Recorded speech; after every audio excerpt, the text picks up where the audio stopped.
I'm going to preview the number 20 Baylor at LSU women's volleyball game on August 31st at 2 p.m.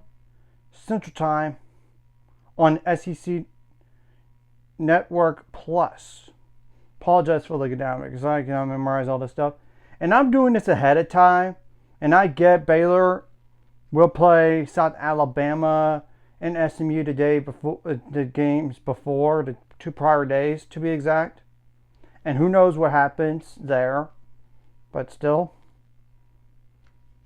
And I'm just going to basically go over like some returning players for LSU and the stats as well. I'll put those in the description below on the roster and the stats from last year. Just a heads up there. And if you won't recall, Baylor actually played LSU last year and Baylor won 3-1. Got to keep that in mind. And LSU last year was 15-12 overall, 7-9 in the SEC. They didn't make the NCAA tournament. So, without further ado, what are some players to keep an eye on from LSU?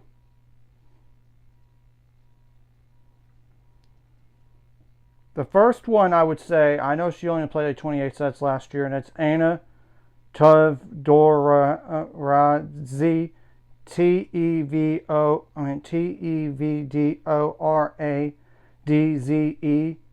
Apologize if I butchered that. A 6'3" outside hitter / right-sided hitter. That's a senior. 19 kills on 85 attempts with 12 attacking errors, 2 assists, 4 service aces, 3 service errors, 28 digs, 5 receiving errors, 2 blocks, which both were assisted, and that's it. And I will also go over like notable transfers as well in all this. The next one is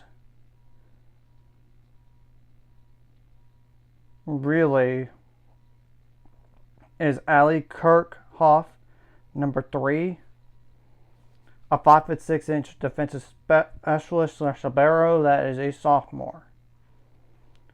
In 102 sets played, no kills on 13 attempts with 2 attacking errors, 89 assists, 22 service aces, 37 service errors, 25 receiving errors, 330 digs, which is the most on the team, by the way, and 1 ball handling error. And I want to just, there's Angelina Lee, number 4, 6'2" middle blocker that is a junior.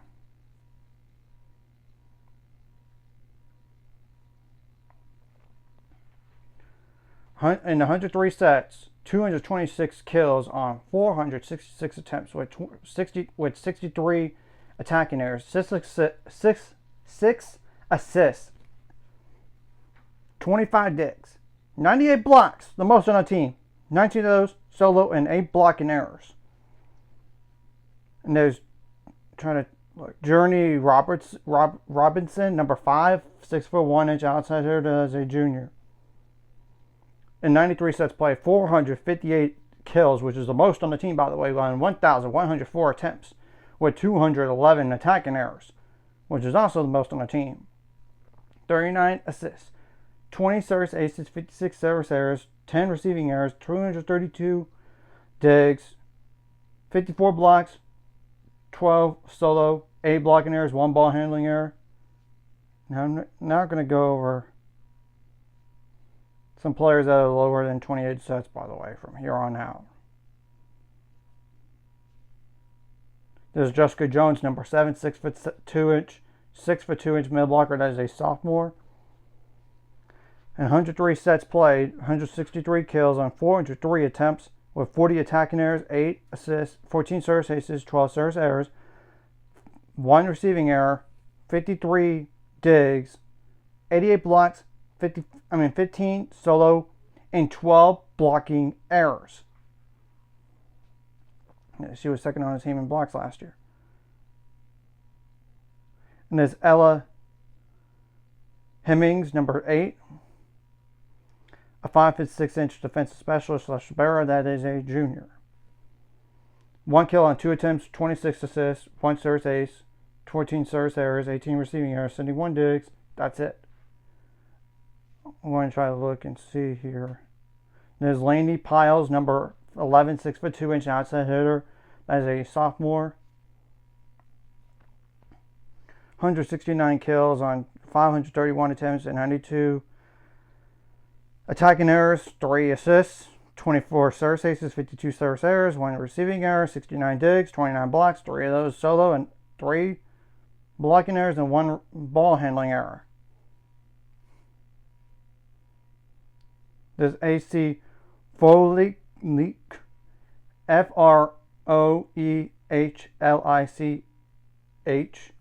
number 13, outside hitter / right side hitter, aka like an opposite.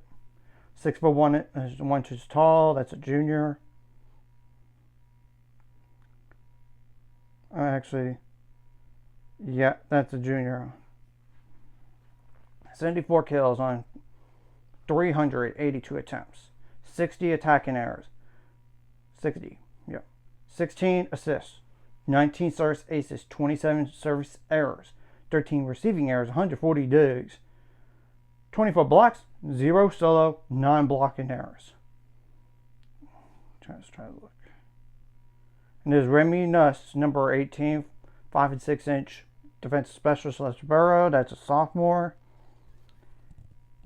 And 74 sets played, no kills on 3 attempts with 1 attacking error, 6 assists, 3 service aces, 7 service errors, 5 receiving errors, 65 digs. That's it. Okay, that's next player I would have mentioned. She's no longer with the team. And the last one I'm really going to mention here is Sophie Donafee, number 24, defensive specialist / libero, sophomore, 5'7" tall. 53 sets played, no kills on no attempts, 3 assists, 11 service aces, 14 service errors, 11 digs. That's it. Now, I will go over like notable transfers like a Lauren Brooker, number 15, 6'1" setter. That's a junior from UC San Diego.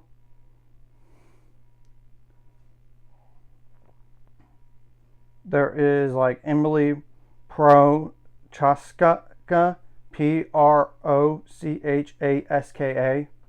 defensive specialist / libero. That's 5'4" tall. That's a sophomore from Houston, number 10 to be exact.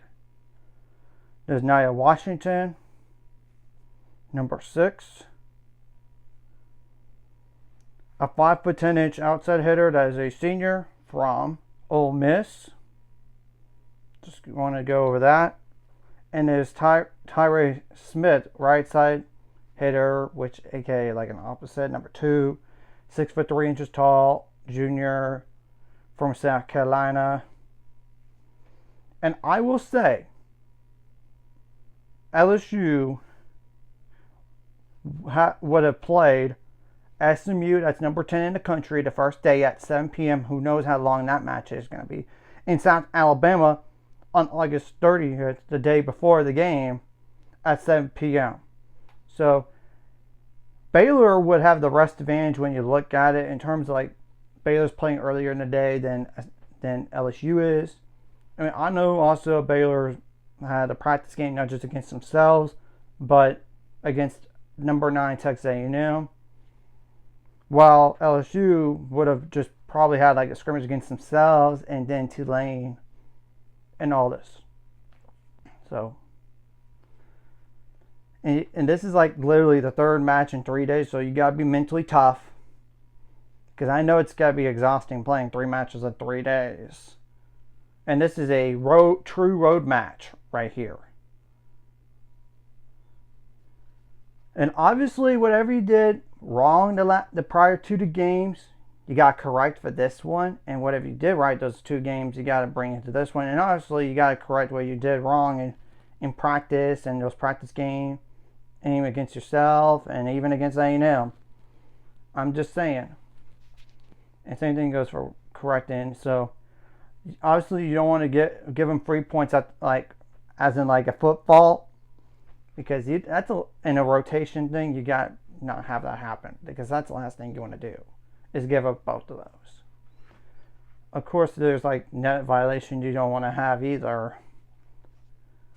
Of course, on defense, you gotta try to get a tendency where they're going, and obviously you would be watching potentially some film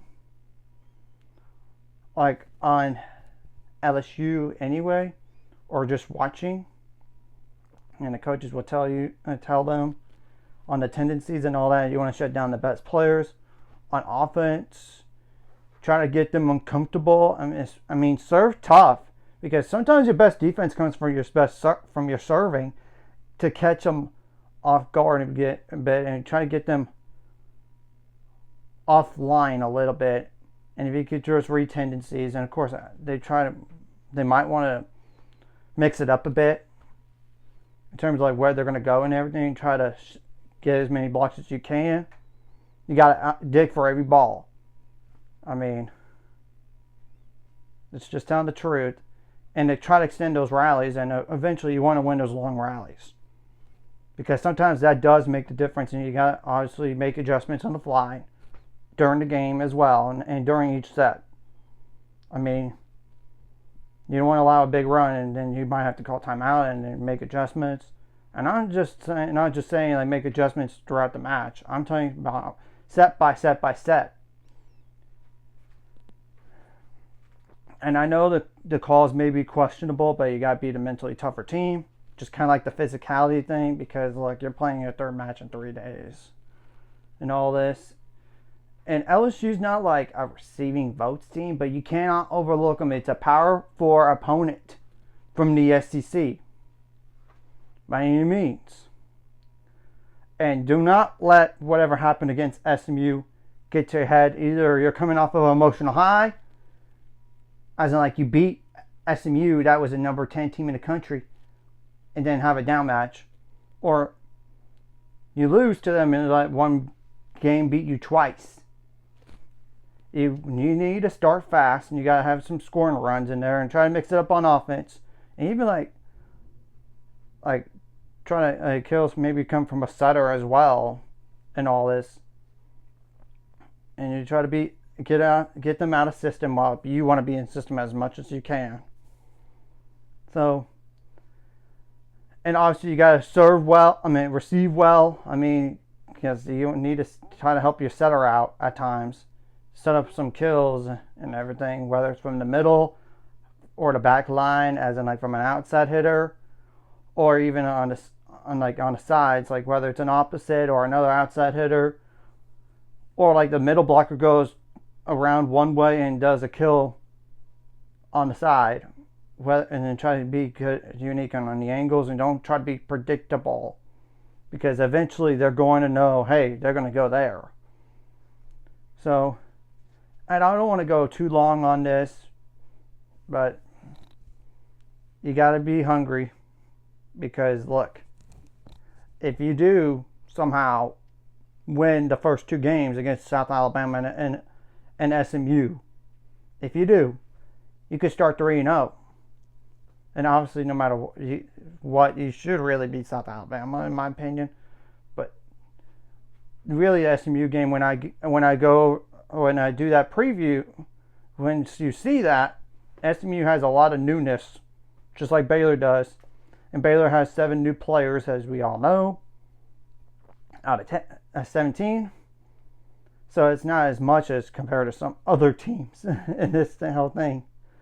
So just go out there and don't be intimidated by the home crowd either, and try to take the crowd away from this game as much as you can through your play with positivity, coming up with amazing digs and amazing kills, blocking them, and do not let up, and try to take them out of the game early. And start fast in each set, and of course you want to finish strong as well, and as well as in between.